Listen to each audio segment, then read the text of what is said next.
This is my first video update coming to you from Athens, Greece on this Tuesday morning. Let's talk about some news. Let's start things off with the Associated Press and their firing of one of the two reporters who broke the story 5 days ago that, according to their reporting, according to the anonymous U.S. intel official that they cited, that a Russian missile had attacked Poland.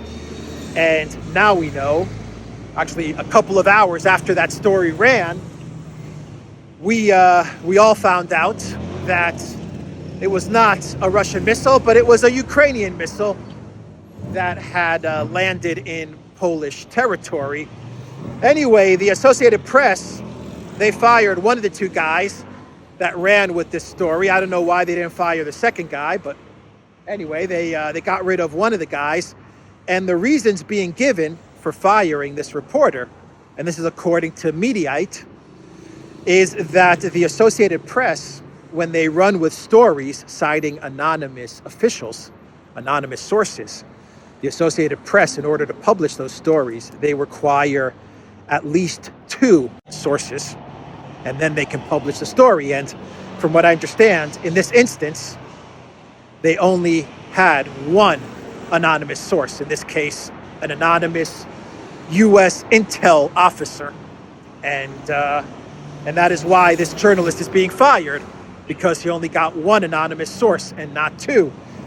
And this explanation, in my opinion, is complete BS. Complete BS, because if this is indeed the reason being given for the firing of this reporter, well, I have a lot of questions. The first question that I have is, this is a huge story. This story could have pushed the world towards World War III, towards a conflict between Russia and NATO. You could have had an Article 5, a NATO Article 5 situation.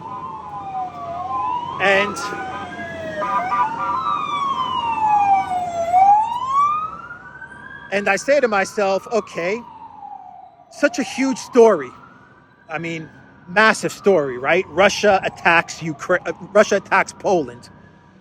You would imagine that two journalists, two Associated Press journalists, who know how the Associated Press works, who know the rules, who know the process, you would imagine that these guys would understand that in order to submit their story to the editors for publishing, they would need two anonymous sources. So why did they run with the story? Why did they finish their reporting by only citing one anonymous U.S. intel official? How come these two reporters didn't conjure up a second anonymous U.S. intel officer? That's my first question. Very, very suspicious. You would imagine that an Associated Press reporter, two of them, not one of them, two of them, would know that, hey, we got one anonymous intel officer stating that Russia has attacked Poland, but before we submit this to our editor, we need to find a second anonymous U.S. intel source. So we need to conjure up a second guy. How come they didn't do that? Question number one. Question number two is, you would imagine that the editor at the Associated Press, one of the editors who's responsible for publishing this story, a huge story that could push the world towards a World War III, Russia v. NATO scenario, you would imagine that the editor at the Associated Press would look at this story and say, this is massive. Russia has attacked Poland, but hey guys, both of you, hey guys, you only have one anonymous official sourced here. You guys know the rules. We need two. So find me another anonymous intel source and then come back to me so I can publish this story. Why did the editors at the Associated Press allow this story to be published? Why did they run with it? You would think at a minimum, if the journalists didn't know the rules, let's just say they had no idea what the rules were, that you need 2 anonymous sources, you would figure that the editors would absolutely know the rules before publishing a story this huge. So how come the editor let this run with just 1 anonymous source in there? I don't know. This whole explanation seems very, very bogus. And the fact that you have the AP firing their journalist, in other words, I think this journalist is being scapegoated. But anyway, they fire the journalist with this bogus explanation, leads credence to the fact that this may have been some sort of false flag. I think it actually adds more weight to the false flag theory, because the Associated Press is scrambling to explain why they ran with this fake news, and their explanation, in my opinion, doesn't make any sense whatsoever. The Associated Press, they retracted their story, by the way, and let me read you their retraction, because the way they retracted this story shows you how much in the pocket of the warmonger deep state the Associated Press has become. In earlier versions of a story published November 15th, 2022, the Associated Press reported erroneously, based on information from a senior American intelligence official, from a senior American intelligence official, not 2, from a senior American intelligence official who spoke on condition of anonymity, that Russian missiles had crossed into Poland and killed 2 people. Now listen to this line. Subsequent reporting showed that the missiles were Russian-made and most likely fired by Ukraine in defense against a Russian attack. In other words, find a way to blame Russia, Associated Press. Even in your retraction, find a way to blame Russia. And that is what they did with their retraction, with their retraction. Subsequent reporting showed that the missiles were Russian-made missiles, and most likely fired by Ukraine in defense against a Russian attack. This is just me spitballing here, this is just my opinion, thinks that, my English is not very good when I say thinks, huh? Thinks that the Associated Press might have been in the loop with all of this. I don't know. And now they just kind of found one of the reporters and said, "You're getting scapegoated, buddy. You're going to be the fall guy here. You're fired. Adios, amigo. See you later." And there you have it. And that's how the Associated Press is going to explain away their fake news reporting. So, I don't know. The whole thing seems very, very fishy. But let me provide an alternative angle as to this missile strike, whether it was accidental or whether it was a false flag. What if you have a certain part of the U.S. government, because I don't think it's going to be coming from Europe, but you have a certain part of the U.S. government, say in the Pentagon, not the Department of State, but the Pentagon, a certain group of people, a more pragmatic, logical group of people who are sitting in the Pentagon and they're saying to themselves, look, the regime change didn't work. The war is going bad for us. I mean, really, really bad. Europe is crumbling. The U.S. is no better off. And Ukraine is about to completely collapse. And then we're gonna most likely have a massive refugee crisis in Europe if the Russians continue to destroy Ukraine's electric grid and now their gas infrastructure. So what if you have this group of people in the Pentagon, and I'm saying the Pentagon, I don't know, it could be somewhere else, but that's where my mind goes. And they're saying to themselves, okay, so we got crazy Zelensky, coked up Zelensky in Kiev, or wherever he is. He continues to run his mouth off about how this was a Russian missile and not a Ukraine missile, even after everybody from Biden to Polish leadership, to EU leadership, to Stoltenberg at NATO, everybody has now come to the conclusion that this was indeed a Ukraine missile that had landed in Poland. But, we got this guy, Zelensky, and, he keeps on insisting that this is a Russian missile. So why don't we do this, guys? We've spent 8 months building up, using the media, our soft power in the media, to build up Zelensky into this heroic figure. And it's going to be really, and if we want to get out of this mess that we've created in Ukraine, so we can focus on maybe Saudi Arabia, maybe Iran, who knows, maybe Taiwan, who knows what they want to focus in on. And if we want to focus our resources elsewhere and get out of this Ukraine mess, it's going to be really hard to tear down this mythical figure of Zelensky that we've duped our populations into believing over the last 8 months. But let's do this. Let's continue to encourage Zelensky to say that this is a Russian missile and to not admit that this is a Ukraine missile that hit Poland. Let's continue to encourage him, send out the signals to the Zelensky regime from the Pentagon that, Zelensky, this most likely was a Ukraine missile, but it could have been a Russian missile. So just go with that, Zelensky. That's the line that we want you to go with. Let's feed Zelensky those signals. And on the back end, what we'll do is we'll go to various media outlets and tell them to run with stories that Zelensky is a crazy madman, that he's not this mythical hero that we were led to believe for 8 months. And as a matter of fact, he's a coked up maniac who is a danger to the entire planet because he wants to push the planet towards a World War III, a World War III Armageddon scenario.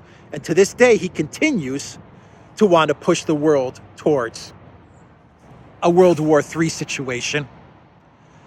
What if they're duping Zelensky, giving him encouragement to continue to say that it was a Russian missile, while on the backside, on the back end, they're actually going to some of their media sources and they're running with stories that Zelensky is a danger to the entire planet because he refuses to admit that this was a Ukraine missile, and he continues to push the narrative that this is a Russian missile, and they run with stories saying that Zelensky knew this was a Ukraine missile from the very beginning, but he lied to the entire world so that he can get NATO involved in this conflict, risking global annihilation. He lied to the entire world that this was pushing the story that this was a Russian missile, when he knew from the very beginning, from the minute that missile was shot from Ukraine, that this was a Ukrainian missile.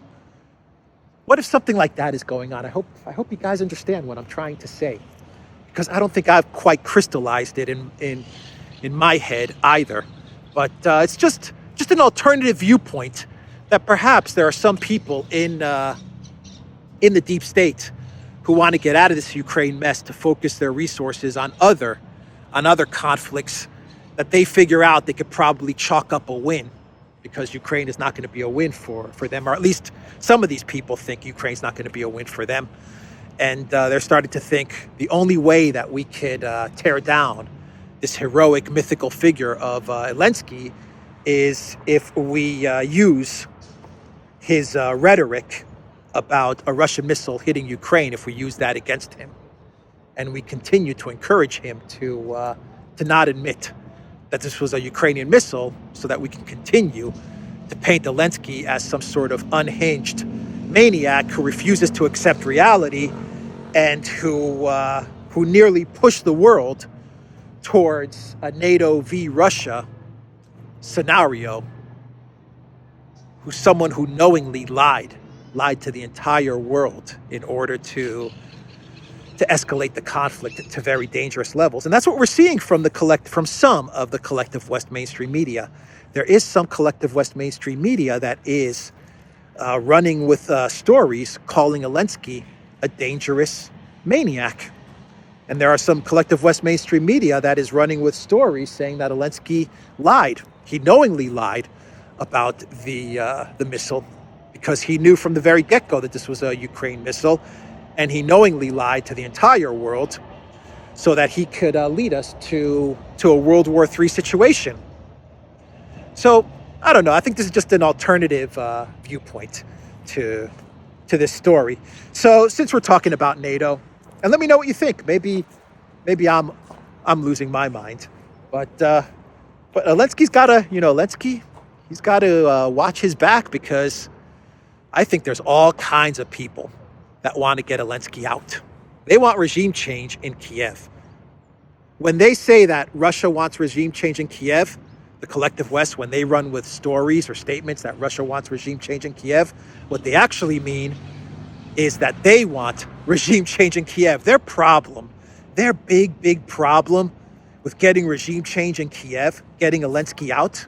Now, some forces want Zelensky out so that they could extract themselves from this Ukraine mess.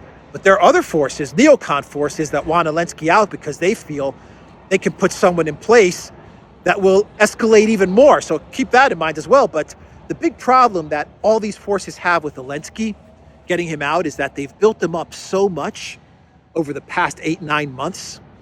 And they've duped so many citizens of the collective West into believing that Zelensky's this heroic figure, that they need to now start tearing him down. They need to start chopping him down, chopping him down like you chop down a tree, right? Right here. That's what they need to do. Chop him down a little bit. So this story with the missile and the fact that Zelensky, number one, lied about it, knowingly lied about where the missile came from, and number two, still refuses to admit that this was a Ukraine missile, even after people like Biden and Duda and Stoltenberg have begrudgingly admitted that this was a Ukraine missile. It starts to paint Zelensky as this warmonger, nutcase, crazy guy. So they're chopping him down bit by bit. Just keep an eye out for this. Keep an eye out for media stories that continue to degrade Zelensky's standing. Anyway, since we're on the topic of NATO, we had the 68th NATO Parliament session, the annual Parliament session, which took place in Madrid, Spain. And Jens Stoltenberg, the Secretary General of NATO, he was speaking to this Parliament session, NATO Parliament. Isn't that interesting, that NATO has a parliament? I wonder if it's like the European Union Parliament, just as useless as the EU Parliament. I'm sure it is. But he was speaking to the NATO Parliament, and he said some interesting things. He, of course, said that NATO does not want to be a party to this war. He reiterated that stance. But he also said that NATO needs to provide weapons to Ukraine so that you can get to some sort of negotiated peace settlement. And the logic is kind of twisted there, but according to Stoltenberg, in order for Ukraine to get a negotiated settlement in this conflict that is favorable to Ukraine and also favorable to NATO, which is backing Ukraine, well, NATO needs to continue to provide weapons to Ukraine so that Ukraine can inflict as much damage on Russia, so that when the time for negotiation comes, you get an outcome that is beneficial not only to Ukraine, but also paints NATO as the winner, as the victor in all of this. And of course, if NATO is painted as the winner in all of this, well, then NATO can stay in business, and NATO can continue to press its luck and expand further and further. What that expansion may mean, well, of course, you have Finland and Sweden. Maybe you're looking at NATO South America. Maybe you're looking at NATO Pacific. Maybe NATO Africa. Who knows? But NATO has to somehow come out the winner in all of this. And if it doesn't come out the winner, then NATO stops expanding. And if NATO stops expanding, well, NATO is done.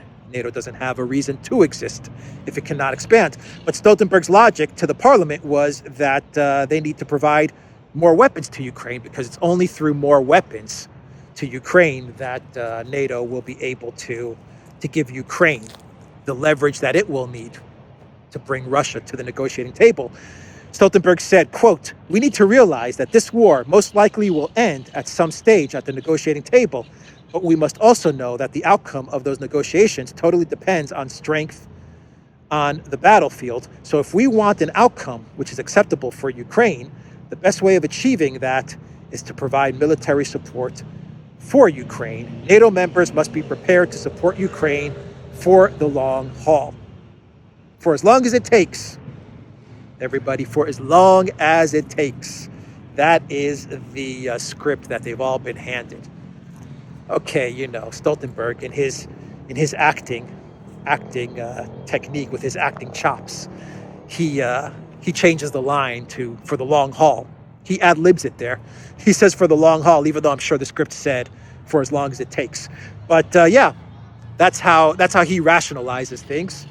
NATO needs to continue to arm Ukraine because it is only through Ukraine's battlefield wins that they'll be able to push Russia to the negotiating table and negotiate a settlement that is beneficial not so much for Ukraine, but paints NATO as the victor and allows NATO to continue to exist.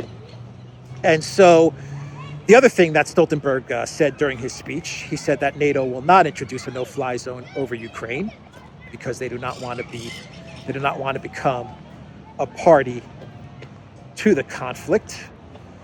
And another thing with regards to NATO is that, and let's move away from Stoltenberg's speech. Another thing with regards to NATO is that you have reports coming from Russia, specifically from Russia 24. And they cite an officer of the People's Militia of the LPR, Andrei Marochko. I don't know how credible this source is, but according to Russia 24, NATO has regular forces in the Donbass under the guise of private military companies. So in other words, according to this LPR official, this is indeed a war between Russia and NATO. But what NATO is doing in a very sneaky way is that these NATO soldiers are pretending to be, they're fighting under the cover of mercenaries. And that is how they are participating in this war. So you have NATO soldiers who claim to be mercenaries fighting the Russians. And you have a lot of them, according to this military officer in the LPR, of which there are up to 10 companies, is what the statement says. NATO regular forces are in Donbass under the guise of private military companies, PMCs, of which there are up to 10. Mission creep. Plain and simple, NATO mission creep. So you have Stoltenberg speaking to the parliament on the one hand, saying that NATO does not want to be a party to this war. We're not going to have a no-fly zone, but we're going to provide Ukraine with all the weapons it needs in order to deliver the battlefield victories for Ukraine, which will then push Russia to the negotiating table. That's what Stoltenberg's telling the parliament on the one hand. And then on the other side, you have Russia 24 citing sources on the ground claiming that the Russian military is fighting mercenaries, but those mercenaries, those foreign mercenaries, are actually just NATO soldiers, undercover NATO soldiers. So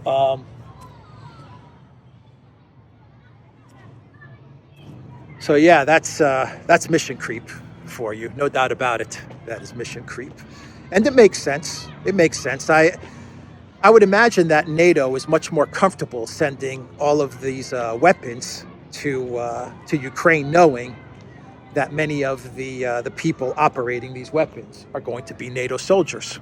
I imagine that makes it a lot easier for the NATO member states to green light the sending of weapons to Ukraine.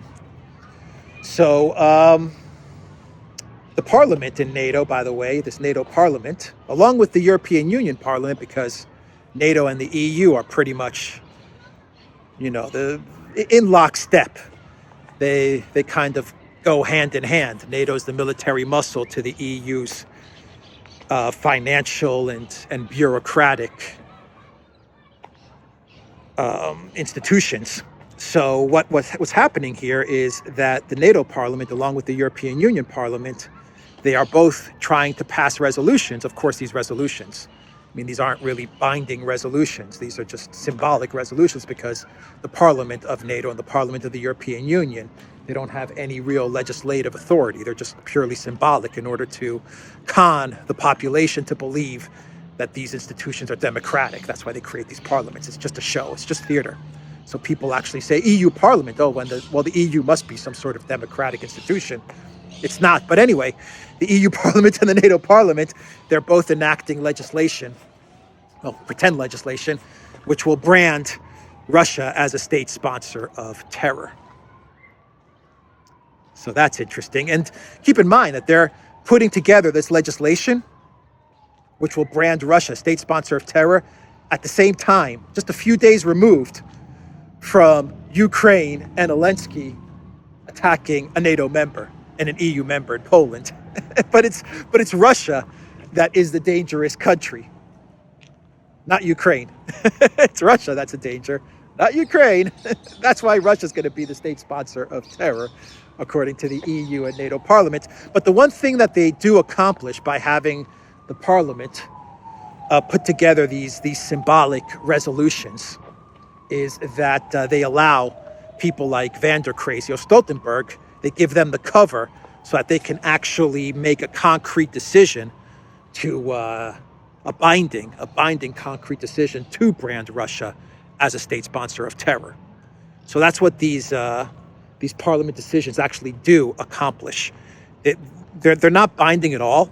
They're purely symbolic, but what they do allow is they allow Van der Kraes to come out and say, okay, the EU Parliament, well, they've come out with a decision and they've said that Russia's a state sponsor of terror. So the European Commission, the European Union Commission, which does have authority, which does have the power to enforce decisions and policy, they can then come out and say, well, on the recommendations of the EU Parliament, Russia is going to be branded a state sponsor of terror, and thus we require all EU member states to do X, Y, and Z. So that's what these institutions do function as. Completely symbolic, not democratic, but they provide cover for the elitist, crazy decision makers to enact policies and legislation that otherwise would not be enacted, and they provide that cover. So that is what is going on with NATO and the European Union.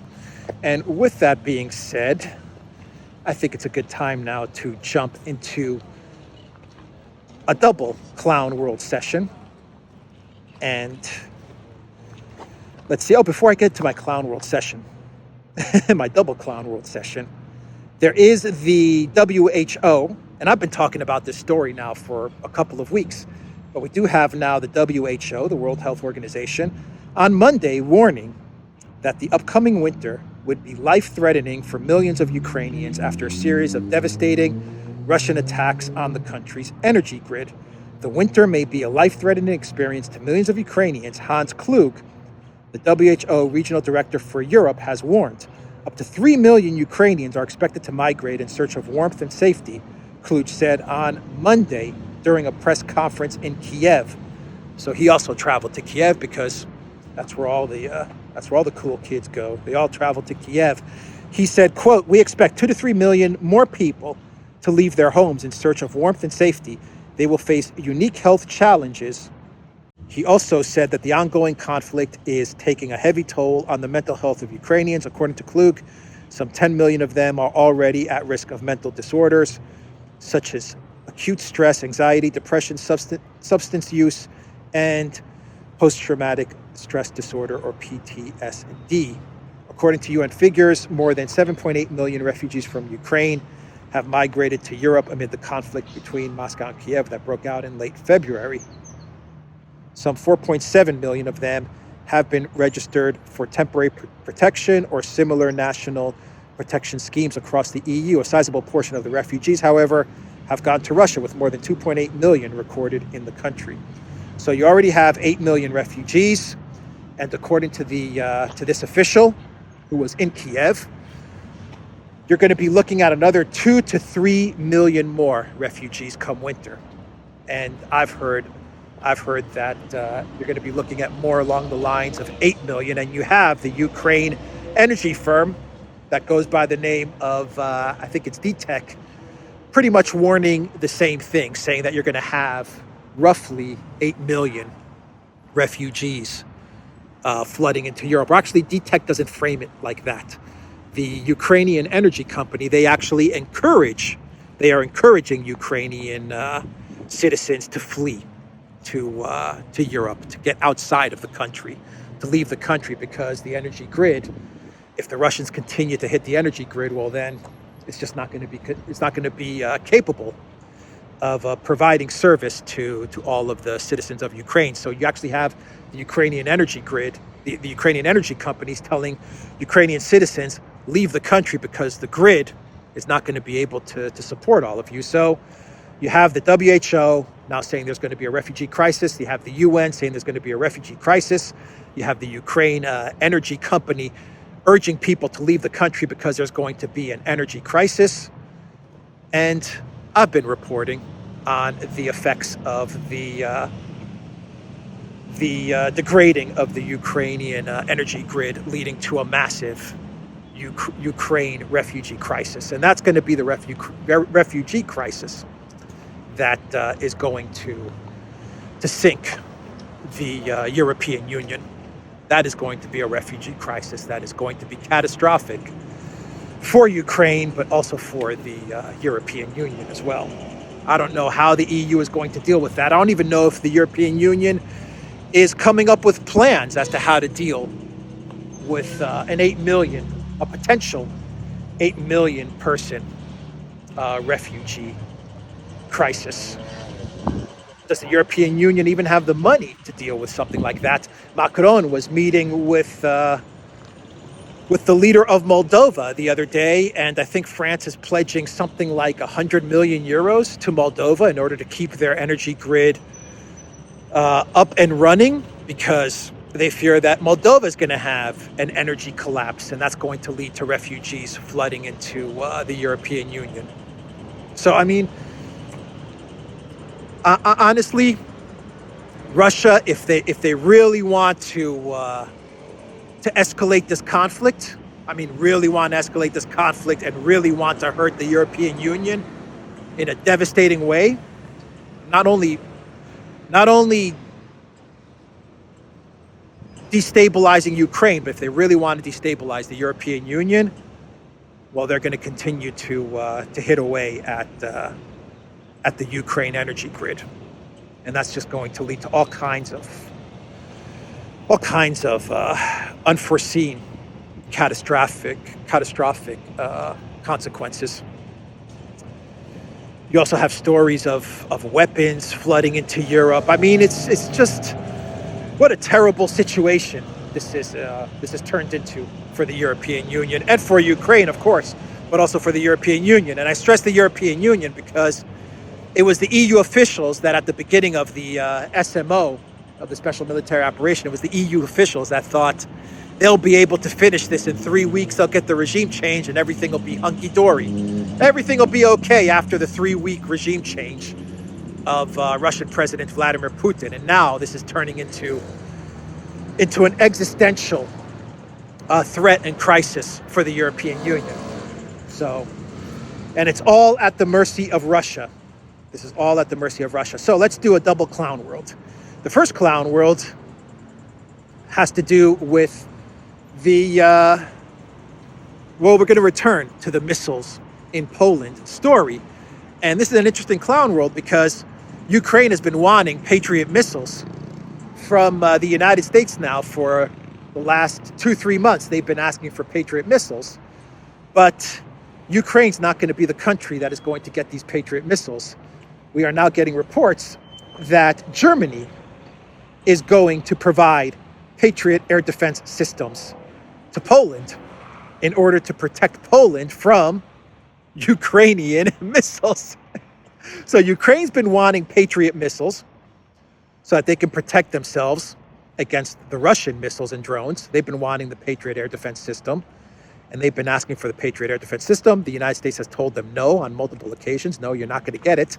And now, because Ukraine attacked Poland with a missile, Poland's going to be receiving the Patriot air defense system from Germany. So Poland is going to get the air defense system, the Patriot air defense system that Ukraine has been wanting in order for Poland to be protected from Ukraine missile attacks. That's pretty much what is going on here. And the second clown world, which is not connected to NATO or the EU or Ukraine or anything like that, but is connected to the World Cup. The second clown world is that the national teams of England, Wales, Germany, Belgium, Denmark, Netherlands, and Switzerland will no longer be wearing their One Love armband. In the latest World Cup Qatar 2022 controversy, FIFA has brought the hammer down on the efforts of some teams and players from the West to highlight LGBT rights in the ultra-conservative Muslim host country of Qatar. The Financial Times reports Monday morning a bid by European teams to promote inclusion during the World Cup collapsed on Monday after the Netherlands, England, and Wales said threats from FIFA had forced them to abandon plans to wear rainbow-themed captains' armbands. These three teams' captains vowed to defy Qatar's conservative Muslim laws and values by wearing One Love armbands during games in order to send a message. The One Love armband campaign had been initiated by the Dutch, while Switzerland, Germany, Denmark, and Belgium had also planned to participate. And the Football Association of England, Wales, and Belgium, the Netherlands, Denmark, Germany, Switzerland, and Switzerland issued a statement in light of the unprecedented FIFA ruling where they say, as national federations, we can't put our players in a position where they could face sporting sanctions, including bookings. So we have asked the captains not to attempt to wear the armbands in FIFA World Cup games. We are very frustrated by the FIFA decision, which we believe is unprecedented. So that is the statement from these countries, from their sporting associations. You have the ruling from FIFA, which is saying no armbands. And so all of these teams and these captains are going to play without the armbands, for which I say, if you believe so strongly in this cause, whatever the cause, if you believe so strongly in this cause, well then, why play at the World Cup to begin with? Why show up?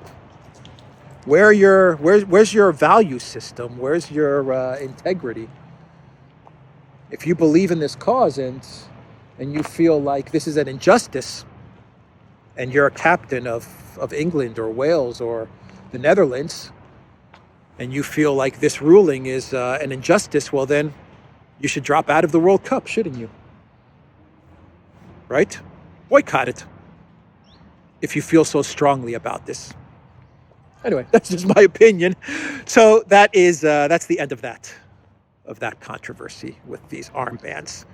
And I guess it's now time for these teams to just play football. That's it for this video, everybody. TheDuran.locals.com. Go to the Duran shop. Use the code GOODDAY. Get 10% off. And look for us on Rumble as well. We are also on Telegram and ODYSEE and BitChute.